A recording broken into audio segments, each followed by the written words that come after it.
So my job again is to give you some insights into what the report has said, and this report has been painstakingly put together to be able to give us a bit more of a factual understanding of how things are in Malta. We have a strong community as a Maltese community. A lot of us feel that we are making a difference and are supporting the various voluntary organisations and doing our bit, but what do the facts say? And that's what we wanted to find out. So it's a giving report, and essentially it looks at the status quo at the moment. Where are we with giving? And this allows us to extrapolate forwards and see how we might want to influence the way people give in Malta in order to make more of an impact. Ultimately, impact is the key word here. So thank you, as Louisa said, to the people that supported this report. Now, the report was basically built to understand the giving sector. So we looked at both sides of the equation. We looked at the businesses, and their opinion and their insights into what they're doing already and what they're not doing. We also looked at what the voluntary organisations are doing as recipients of funds or support within this giving scenario. To understand a little bit more the quick and ready insights that came from the report, we wanted to create some focus groups to be able to better understand and delve a little bit deeper into the conversations that were being had around giving in Malta. So we had focus groups with businesses and voluntary organisations alike. So this is a little bit about participation. Let's go straight in with the main findings. Look, clearly, what we feel is true around the way that we support the voluntary sector is also showing in the data. The vast majority of businesses that responded to the survey are giving. They are giving a mix of both financial and in-kind and professional services to voluntary organisations, so it's not just cash, so there's more to it, and there are a number of organisations that are doing multiple elements of that. From the other side, obviously, the voluntary organisations that responded are getting funds from business, they are working with business, they are working in partnerships, they're receiving funds that help run their projects. And those that aren't, frankly, would like to. They are saying, yes, we would want to do our work in collaboration with business. So clearly, if you add those two together, we're close to 100% of the way that businesses want to support and the voluntary organizations that appreciate that support. Why do people give? Why do we support NGOs and voluntary organizations? Well, really fundamentally, the majority will say that it's the purpose of their company and their business to be able to align with what the voluntary organizations are doing. So this will reflect in who they choose to give to and who they choose to work with in partnership. There is also a conversation around the impact that organization is leaving. So they want to make sure that they are leaving a legacy, the businesses are leaving a legacy and they're creating an impact in society, whichever area they are interested in, and we'll look into those areas a little bit later. Many that have a CSR strategy use it to a certain extent, dictate or push forwards the giving that the organization is giving, so it's aligned to the CSR report. However, what we see is that it's mostly the big organizations that actually have a formal CSR report. So very few of the smaller organizations have formalized their CSR methodologies, and obviously this may affect the way that they give. So perhaps in a less structured way for the smaller organizations, the SMEs, to be able to give. How do businesses support voluntary organizations? Well, again, we have a mix here. So what we're seeing is that the majority are giving unrestricted funds. So why is this important? It's important for voluntary organizations because that gives them the flexibility to use the funds for what they actually need on the day and how they're planning their operations. Sometimes, I've been on both sides of the fence, working in the non-profit sector and also, in the corporate world, and we're sort of, do we really want to pay salaries? Do we want to pay electricity bills as organizations, as companies? Is that what we want to give our money to? But actually, organizations can't deliver their mission unless they have the lights on. So again, it's trying to look at how we can encourage people to give, to trust more, to be able to give that funding more freely for the organizations to use it in the best way possible. Okay, so trust here is a key factor. And the more we see trust increasing between those giving and those receiving, the more freedom will be given to those receiving to do what is best to do with those funds. We're also seeing more and more in-kind support.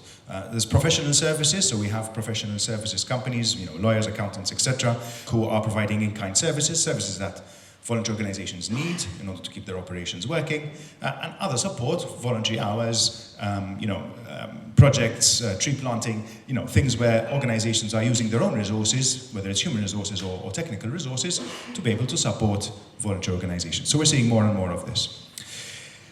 On the other side, again, we see voluntary organizations saying, yes, we appreciate the freedom that some of the companies are giving us with regards to how we use our funds. However, they would like even more freedom to be able to choose how they use those funds. 50% of them are saying that they are getting equipment, furniture, as well as in-kind support. And they're very appreciative of the pro bono services. It costs a lot of money for voluntary organizations to meet the standards that we expect of them from an audit perspective, from a clarity perspective, from an organizational perspective. So they need to spend money. So if we can get corporate support to provide those in kind, it actually enhances the quality of what the voluntary organizations in Malta are actually delivering. Interestingly, up till probably 10 years ago, we would see that sort of health and disability were the main areas where corporate giving happened in Malta. And what we've seen is a significant increase in uptake for environmental projects. So environment, health and disability are the main areas where corporates are supporting and SMEs are supporting voluntary organizations in those sectors, closely followed by education and community development. So those two also are catching up. So what we're seeing is a sort of a flatter and wider spread of the causes, whereas previously maybe it was just one or two. We're seeing a bit of a differentiation in the way that the companies are investing in social impact and environmental impact on others. Why do companies want to partner? What are they looking for when they engage in conversations and relationship building with voluntary organizations? Well, what we're seeing is that the vast majority are looking for common values, all right? So that may be related to the values of the company or the values of the employees within that company, or it could also be the values of the CEO, the person that's making the decision. So that typically will sway where and how money is given or in-kind support is provided. Everyone agreed that the cause of the voluntary organization is quite specifically a reason to give to that particular organization. So a priori there's a decision to say we want to support environment or we want to support education, and that will dictate very much how they then engage with the voluntary organization. So there's this, every single person that responded said that the cause of the voluntary organization is key for them to approach. Interestingly, there's an expectation of impact, which is great for us because that's what we talk about. That's the conversation we're having today. What's the impact of the funds or in-kind support that I am giving? If I am putting my resources towards the voluntary organization, what difference are they making? Are they clear about it? Is there evidence of what they're doing? And the more we can create this evidence, the more reassurance and trust we give to those relationships, which then become much more open and probably longer term. So a message to the voluntary organizations here is make sure that you are measuring your impact and that you are being transparent about where you're using the funds and how they're being useful to the cause that ultimately is the reason why those companies chose you. Interesting as well, and we've seen this obviously on the increase, the reliability on the regulator to make sure that we have peace of mind as companies when giving to voluntary organizations to know that they are compliant, that they are registered. Right? So again, 74% will weigh in with regards to whether that voluntary organization is registered with the commissioner and that has an impact on their decision. So this is the snapshot, but let's extrapolate forwards. What do we think about long term? So this is where we see a little bit of a gap. Most companies are saying that we want to provide long-term support over a number of years. So that's what they're saying. The voluntary organizations are saying most of the support we get is short-term. So what does this mean? It means that from a voluntary perspective, if we're getting short-term funding, it's very difficult for us to commit to long-term projects. And if we're talking about sustainability, long-term projects are the same thing. So when we think about making decisions as leaders in voluntary organizations, when we think about the long term, how can we make our organization sustainable? That depends on, obviously, partly the resources we can get to be able to fund our operations. So having longer term project funding or longer term support or ongoing support from the corporate world actually allows us to make a long term impact. I think what's interesting is that if you have a long-term relationship, the value add is actually greater and snowballs upwards as time passes. So, from experience, when we have relationships with organizations that are funding us in the long term, we build trust. We start to read each other's minds. We start to sit together and co-create. We start to co-create a way forwards in the long term for whatever it is that voluntary organization's purpose is set up for. Key findings and recommendations. Well, we need to make sure we keep speaking the same language. Let's be clear about the purpose and alignment that we're doing. Let's have these long-term partnerships. Let's stop just funding short-term projects. We need to have more understanding of the wider sector of the voluntary organizations out there. What is the work that's being done that we're not seeing? And how can we amplify the way that we give through these co-created approaches? So essentially, it's really about making sure that the impact that we are delivering is clear and is motivating for both parties. So you can scan this for the full giving report, put together by Found Unfound. Thank you very much, Steve. And this report, with all the detail, is something I suggest that you look through.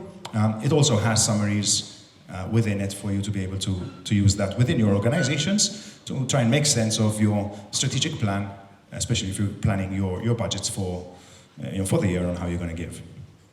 So without further ado, I'd like to thank obviously everyone who was involved in this. Louise has done that already, but I'm going to invite our Commissioner for Voluntary Organisations, Jesmond Saliba, to join me up on stage.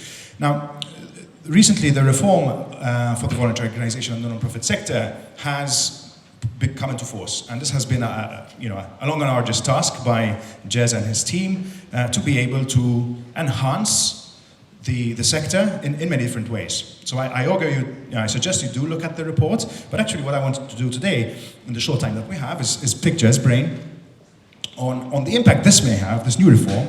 In a nutshell, what's the reform about, and how is it going to impact giving in Malta?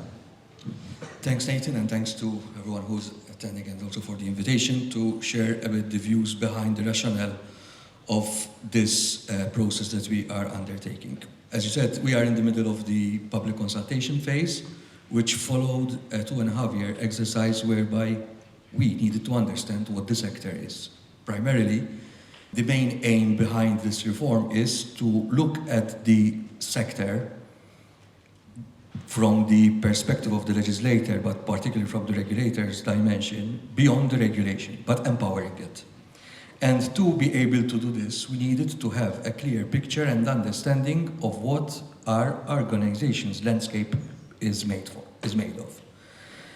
So the biggest challenge that we have in Malta, and a lot of organizations are finding, is that the term voluntary organization today has possibly become a too tight jacket for organizations to operate.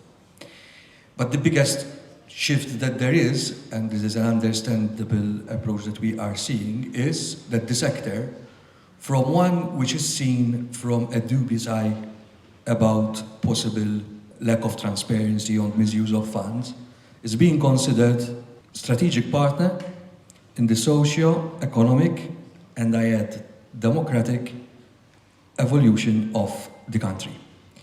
Once we see it as a strategic partner, we start to value what is being done by these organizations.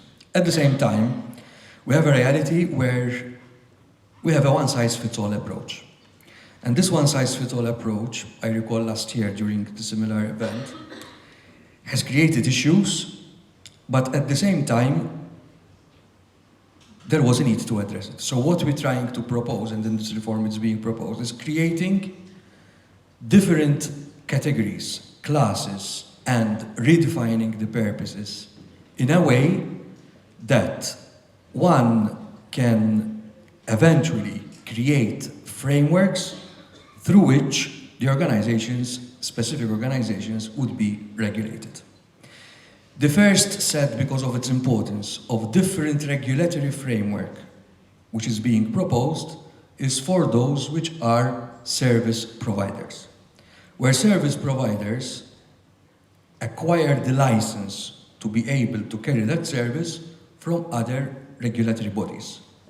So our office has created an inter-regulatory liaison function through which we verify that once I sign a compliance certificate, which is the certificate upon which there's a lot of dependence related to funds and from the private and the public sector, we can assure that everything is in place. And this is, from our perspective, one way how those who are investing, those who are partnering, and those who are donating to organizations which are enrolled and get the okay of compliance from the Office of the Commissioner would know that every aspect of compliance is covered. The second one is also because of the CSRD, the developments and accounting rules, which will be changed in the coming years, we are repositioning the purposes that we have within the ESG categories. The reason is that the government initiated the first example in the last budget, whereby for the first time after many years, thanks to this exercise which we've done, companies which will be donating to organizations in the social sector and in environment and animal welfare will be able to receive tax credit on the donations given, which until now was only reserved to the community trust fund. The legal notices are in the final stages, but basically this will be announced in the coming weeks. The third pillar is that we understand, and here there is something which I want to link to two aspects which came out from this presentation. Number one, those organizations which are supporting voluntary organizations pro bono, especially in the accountancy and audit field, because they are being done in a pro bono way, doesn't mean that they don't have the timely and urgent requirements to submit their documentation in time. Most of the decisions I took in the last 2.5 years, besides these, were approving extensions of compliance because of delays which are coming from financial services providers, CSPs, who are servicing the voluntary sector. One needs to understand that when we are delaying, for example, the accounts of or the audits of an essential service provider in the field of inclusion or in the field of education or in the field of human rights, we're creating an issue for them for possible their livelihood. So we need to treat them as a priority. If we're taking it as a pro bono, we need to deal with it in terms of this priority. The second aspect is that there is a very big correlation, according to a survey which we've done in the last year, between where companies are investing in the sector and where the voluntary, where people feel attracted to be volunteers. Social and environment are the top two areas, which is similar to the areas linked to the voluntary organizations. However, to be able to tell organizations work and do well, we are going to take a strong decision, thanks to hard work, which I think I can share a bit with you the story behind it. The sector was one of the elements which was seen with dubious eyes from foreign analysts, which made Malta end up in the grey list. The Office of the Commissioner was one of the 3 offices which had to work, or 4, to get the country out of the grey list. To be able to do this, we've done a lot of work to assess the vulnerabilities, so we avoided the word risks, the vulnerabilities, and where they really are. In 2.5 years, we managed to ensure and convince our partners that the sector from very high risk is medium risk. And this hopefully will mean, A, we're going to change the way we're doing the compliance, as in the compliance will last 1.5 years. The category 1 will be widened to 95,000 euros instead of the current 50,000. The second category will be up to 500,000, and it will be only a SME. And the third category will be over 500,000, and again, we're removing IFRS so that they will have less possible costs in their reporting requirements. But this is because now we know where vulnerabilities are and where we need to address. I think it's great that we're continuously evolving. We're changing legislation to be able to adapt to the times and the situations we are facing globally, not just as a Maltese island. And it's good to see that, you know, the voluntary sector and the government and also the private sector are working together to be able to make things easier for us to make more of an impact as voluntary organisations. Thank you, Commissioner, and great to have you.